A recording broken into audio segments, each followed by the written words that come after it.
Good morning Vande Mataram friends. પહેલું chapter આપણું પૂર્ણ થયું છે. આઈ હોપ કે તમને ખ્યાલ આવ્યો હશે કે ચેપ્ટર શું કહેવા માંગે છે, કયા પ્રકારના પ્રશ્નો પૂછાઈ શકે. થોડા કૂટ પ્રશ્નો તમે એક્સ્ટ્રા જેટલી પ્રેક્ટિસ કરશો એટલી વધારે મજા આવશે. ઘણી બધી એવી બુક્સ છે કે જેમાંથી તમે પ્રેક્ટિસ કરી શકો. BS શાહ છે, જો તમે મને મેસેજ કરશો તો હું તમને થોડા પ્રેક્ટિસ માટે પણ આપીશ, ગ્રુપમાં મૂકીશ. તો BS શાહ છે, ઝેનિથ છે, દર્પણ છે, આ ઘણી બધી એવી બુક્સ છે કે જેમાં પ્રશ્નો એક્સ્ટ્રા હોય છે. છતાં તમારે પ્રેક્ટિસ માટે હું એક PDF ચોક્કસથી ગ્રુપમાં મૂકીશ. હવે આપણે આવીએ ચેપ્ટર નંબર 2 પર. ચેપ્ટર નંબર 2 સંબંધ અને વિધેય. ખૂબ અગત્યનું કહી શકાય એવું ચેપ્ટર છે. 12થમાં પહેલું જ ચેપ્ટર આ છે, સંબંધ અને વિધેય. તો ઓબ્વિયસલી આ તમારો બેઝ છે. ખૂબ જ અગત્યની માહિતી, ખૂબ જ અગત્યના વિધેયો આ ચેપ્ટરમાં જે શીખવાના છે અને એને આગળ લઈને આપણે દરેક ચેપ્ટરમાં 12થના લગભગ દરેક ચેપ્ટરમાં એનો ઉપયોગ કરશું. ઓકે, તો સ્ટાર્ટ કરીએ સંબંધ અને વિધેય. તો સંબંધ અને વિધેયમાં પહેલા તો શરૂઆત થાય છે વ્યાખ્યાથી. એ છે કાર્ટેશીય ગુણાકાર. સંબંધને જો સમજવો હોય તો પહેલા વ્યાખ્યાને સમજવી પડે અને એ છે કાર્ટેશીય ગુણાકાર. તો કાર્ટેશીય ગુણાકાર શું કહે છે? તો કે બે ગણો A અને B માટે,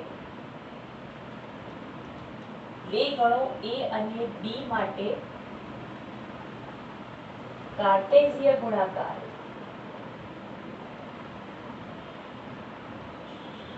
આવી રીતે વ્યાખ્યાયિત થશે. તેને સંકેતમાં લખાય છે P ક્રોસ Q અથવા આપણે A અને B લીધા છે તો A અને B, તો A ક્રોસ B અને બોલાશે A ક્રોસ B અથવા A ઇન્ટુ B.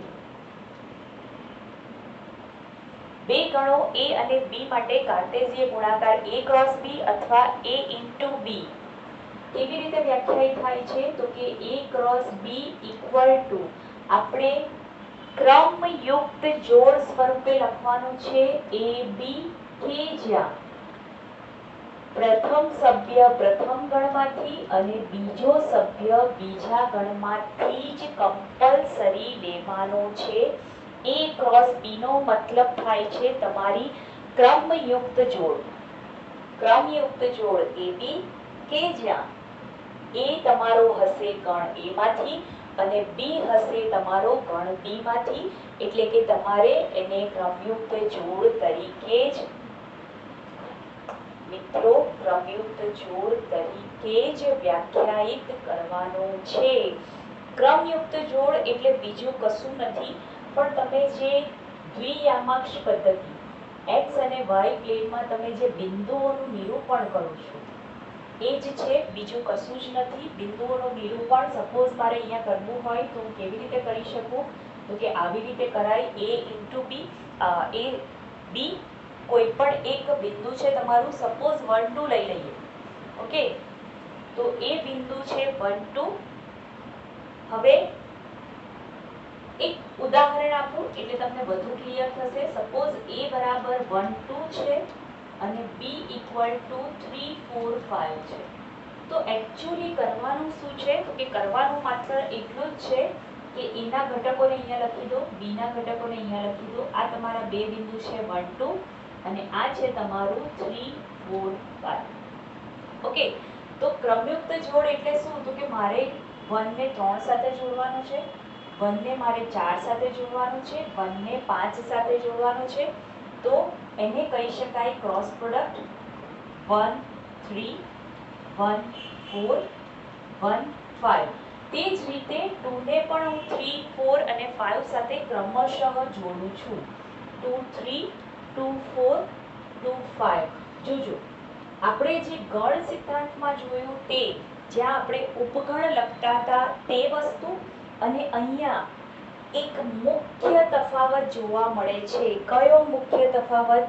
તો કે ત્યાં આપણે દરેક ઘટકને એકબીજા સાથે જોડતા હતા લાઈક 1 ને 2 સાથે, 1 ને 3 સાથે, 1 ને 4 સાથે, 1 અને 2 અંદર અંદર પણ જોડાતા. જ્યારે આપણે ઉપગણોની વાત કરીએ, આપણે જ્યારે સબસેટ્સ લખતા હતા ત્યારે શું કરતા હતા તો કે દરેક, સપોઝ હું 1 લઈ લઉં છું તો એને બધા જ ઘટકો સાથે વારાફરતી હું જોડતી જતી.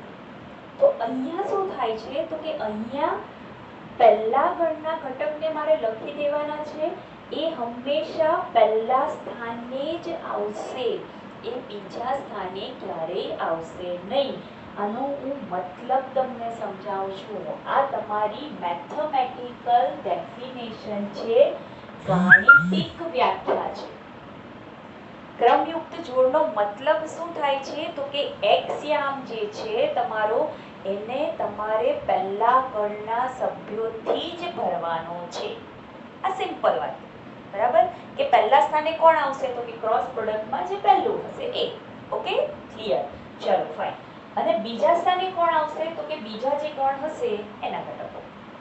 બિલકુલ ક્રમ અદલ બદલ કરવાના નથી. ટીચર આટલું બધું ભારપૂર્વક કેમ કહે છે તો કે જો તમે ક્રમ અદલ બદલ કરી દીધો, સપોઝ 1 3 ને બદલે હું 3 1 લખું છું, તો મને એકદમ ખબર છે કે 1 3 એટલે મારું ક્યાંક અહીંયા આવશે અને 3 1 એટલે મારું ક્યાંક અહીંયા આવશે.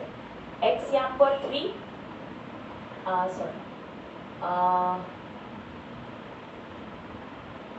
ઓકે, એક્ઝેક્ટ જો મારે નિરૂપણ કરવું હોય, આપણે અલગથી આકૃતિ દોરીએ. આ x યામ છે 1 અને આ y યામ છે 3, તો 1 3 ક્યાંક અહીંયા આવશે. જ્યારે 3 1 તો આ x યામ 3 અને y યામ 1, તો આ 3 1 થઈ ગયું. તો આ બંને બિંદુઓ સરખા ક્યારેય થવાના નથી. એટલા માટે ઓર્ડર પેરમાં, ક્રમયુક્ત જોડમાં સ્થાનનું મહત્વ ડેફિનેટલી છે અને છે. આઈ હોપ તમને આ વસ્તુ ક્લિયર થઈ ગઈ હશે. મારે શું કરવાનું છે તો કે પહેલા સ્થાને પહેલા ગણના ઘટકો અને બીજા સ્થાને બીજા ગણના ઘટકો. ઓર્ડર બિલકુલ ચેન્જ કરવાનો નથી. કોનો? x અને y યામનો. હા, હું આમ બિલકુલ લખી શકું. પહેલા 1 4 લખો, પછી 2 4 લખો, પછી 1 3 લખો. અંદર અંદર ઓર્ડર ચેન્જ થશે. તો ગણ સિદ્ધાંતમાં આપણે જોઈ ગયા છે કે ક્રમનું મહત્વ નથી. તો આ આખી જોડ તમે છેલ્લે લખો તો ચાલે. 1 3 ને આખાને તમે છેલ્લે લખો તો બિલકુલ બિલકુલ ચાલશે જ. કેમ? તો કે ક્રમ ઉલટ સુલટ થયો તો કોઈ વાંધો નથી. શું ઉલટ સુલટ નહીં થવું જોઈએ તો કે x અને y યામ, ત્યાં તકલીફ પડે. ઓકે, તો આઈ હોપ તમને આ ક્લિયર થઈ ગયું હશે. થોડીક વાતો છે, થોડાક મુદ્દાઓ છે કે જે આપણે નોટ ડાઉન કરવાના છે, જે આપણને મદદરૂપ થશે દાખલાઓ સોલ્વ કરવામાં. એમાં સૌથી પહેલું તો મેં આ તમને જે સમજાવ્યું એ નોંધ લખો, રિમાર્ક લખો, નોટ ડાઉન કરો. નંબર 1 કે ક્રમયુક્ત જોડ AB અને ક્રમયુક્ત જોડ CB બંને વચ્ચે ઇક્વલ ટુ ત્યારે જ લખાય, બંને સરખા ત્યારે જ હશે. ક્યારે? જ્યારે બંનેનો x યામ પણ સરખો અને y યામ પણ સરખો. બિંદુ સરખો ક્યારે કહેવાય તો કે ત્યારે જ કહી શકાય જ્યારે બંનેનો x યામ પણ સરખો અને વચ્ચે અને લખું છું અથવા લખતી નથી. અનેનો મતલબ શું થાય તો કે બંને હોવા જોઈએ, બંને કમ્પલસરી સાથે જ હોવા જોઈએ. ઓકે, તો જો અહીંયા ઇક્વલ ટુ હશે તો હું એમ લખી શકીશ કે બંનેનો x યામ સરખો છે, બંનેનો y યામ સરખો છે.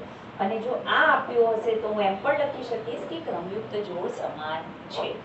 વાઇસે વર્સા બંને તરફ તો અને તો જ છે, એટલે મેં આ ડબલ ઇમ્પ્લાઇઝ નો ઉપયોગ કર્યો છે. આઈ હોપ કે હવે તમને આ ક્લિયર હશે. ચાલો હવે વાત આવીએ ગણના સભ્યો પર. તો સપોઝ કે A અથવા B એક 5 છે, અથવા જો આપણે અહીંયા અરિક્ત ગણ એવું નથી લખ્યું, ખાલી ગણ, રિક્ત ગણ છે, શાંત ગણ છે, અનંત ગણ છે, આપણે કશું જ નથી લખ્યું. તો એ મુદ્દા આપણે અહીંયા લઈ લઈએ કે A બરાબર 5 અથવા B બરાબર 5 બંનેમાંથી કોઈ પણ એક ખાલી ગણ હોય, બંને હોય તો છે જ, પણ બંનેમાંથી કોઈ પણ એક ખાલી કણ હોય તો તમને ક્રોસ પ્રોડક્ટ ખાલી કણ મળે. અહીંયા મેં બી ફાઈ લીધો છે, અહીંયા હું એ ફાઈ લઈ લઉં છું. તો આ બંનેમાંથી ગમે તે હશે ક્રોસ પ્રોડક્ટ ખાલી કણ થશે. અને તમને ખબર જ છે કે આવા સંજોગોમાં તમારો number of A cross B is equal to number of ખાલી કણ શું થશે? 0. ઓકે, હવે માની લઈએ કે એ અને બી ખાલી ગણ નથી, બંને એ પણ ખાલી ગણ નથી અને બી પણ ખાલી ગણ નથી. તો ક્રોસ પ્રોડક્ટમાં સભ્યોની સંખ્યા કેવી રીતે મળે? તો કે માત્ર ગુણાકાર કરવાનો છે number of A into number of બી.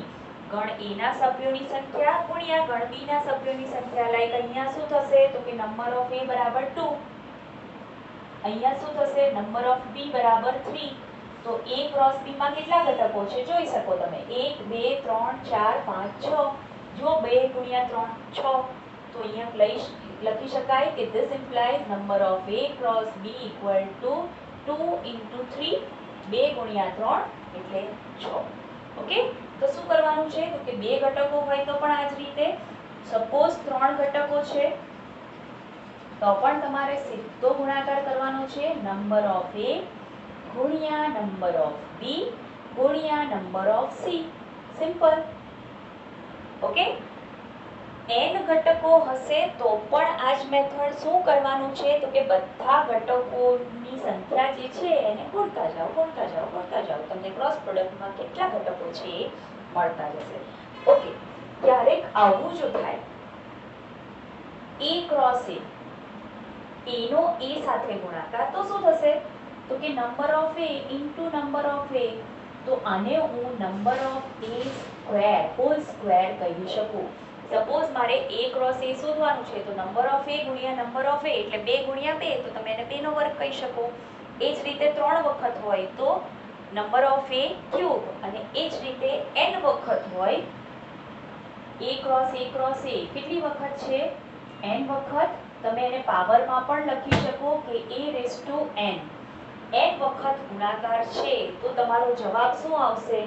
તો કે જે તમારું છે એ ઘાતમાં જતું રહેશે. જેટલી વખત ગુણાકાર કરવાનો છે એ ગુણાકાર ઘાતમાં જતો રહે. 2 વખત ગુણાકાર કરવાનો હોય તો નંબર ઓફ એ સ્ક્વેર. 3 વખત કરવાનો હોય તો નંબર ઓફ એ ક્યુબ.